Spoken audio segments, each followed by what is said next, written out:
Bonjour, en ce deuxième jour de la fête de Pâques qui se prolonge toute cette semaine, en ce lundi de l'octave de Pâques, joyeuse Pâques à chacun d'entre vous, encore une fois. Le Christ est ressuscité, Alléluia, il est vraiment ressuscité, Alléluia. Nous continuons aujourd'hui notre lecture de la Bible avec le chapitre 10 de la Genèse. Dans ce chapitre encore, il va falloir être attentif aux généalogies, car, comme dans le chapitre précédent, elles fondent les relations des peuples et expliquent les tensions ou les amitiés. On n'est pas encore dans un récit historique, mais ces récits veulent fonder dans le péché ou des ancêtres, ou au contraire dans la rectitude par rapport à Dieu, des ancêtres, la relation qu'il y a entre le peuple de Dieu, que Dieu s'est choisi, et les autres peuples.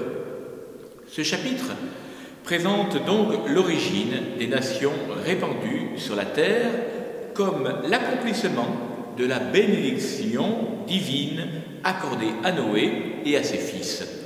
Voyons cela, cette bénédiction au chapitre 9, versets 1 à 7 et 7. Tous les peuples du monde sont issus de Japheth, de Cham et de Sem. On ne pourrait mieux affirmer l'unité de l'espèce humaine qu'en dressant cet immense arbre généalogique appelé parfois la table des peuples ou la table des nations. C'est une classification en 3 groupes d'après leur rapport historique ou géographique des principaux peuples connus dans l'Ancien Orient, à l'époque du 8e au 6e siècle avant Jésus-Christ. On ne parlait pas ici de couleur de peau, mais le nom des peuples, des tribus, des villes qu'on rassemble sont considérés comme provenant d'un ancêtre et mis en relation de père en fils. Du verset 2 au verset 5 de ce chapitre 10, les fils de Japheth peuplent les îles de la Méditerranée et l'Asie mineure, c'est-à-dire les peuples situés au nord, au nord-est et à l'ouest de l'habitat des Sémites, le centre du monde alors connu par le rédacteur. Je ne vais pas vous donner tous les noms des peuples, mais ici quelques exemples de ces descendances pour Japheth, afin que vous compreniez bien tous ces peuples dont il s'agit et que nous entendrons de nombreuses fois dans la Bible. Je ne citerai pas aujourd'hui tous ces cas. Pour Gomère, cela donne la descendance des peuples des Kimériens, des Guiménis, des Assyriens dans la région du Caucase. Pour Magog, les pays des Lydiens ou celui des Scythes. Pour Madaï, les Mèdes dans la région montagneuse au nord-ouest de l'Iran.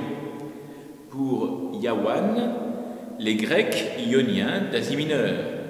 Pour Toubad et Méchec, les peuples d'Asie mineure dans la région du Caucase ou de la Phrygie. Pour Tyra, les Tyrésiens, pirates de la mer d'Égée, ancêtres des Étrusques.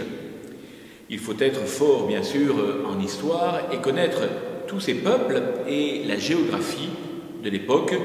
Je vous laisse là regarder cela, si ça vous intéresse, dans des livres d'histoire plus complets. Ici, nous sommes dans la Bible. Je continue donc avec les versets 6 à 20. C'est la descendance de Cham.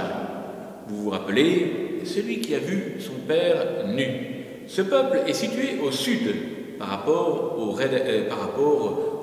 peuple d'où est issu le rédacteur.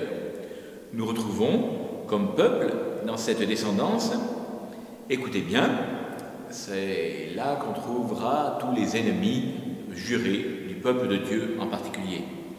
Les Éthiopiens avec les Couchites, les Égyptiens, les Somaliens, le Canaan ou la Palestine, où s'installera plus tard la descendance d'Israël, l'Arabie, le Yémen, une partie de la Syrie, les Babyloniens, les Philistins, les Phéniciens, le Liban, les Hittites, le clan de Jérusalem, les Jébuséens, les Syriens, Gaza, Sodome, Gomorrhe et je passe encore des tas d'autres noms de villes et de peuples que vous pouvez retrouver bien sûr dans la Bible.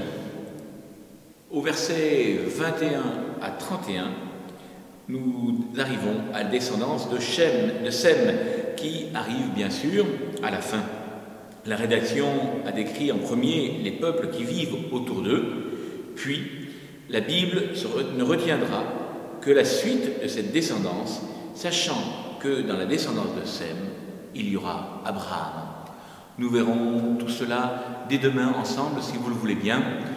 Bonne soirée, bonne journée à vous tous et à très bientôt pour continuer ces beaux récits que le Seigneur nous donne pour entrer nous-mêmes dans ce projet de Dieu sur nous et sur son peuple. Bonne journée.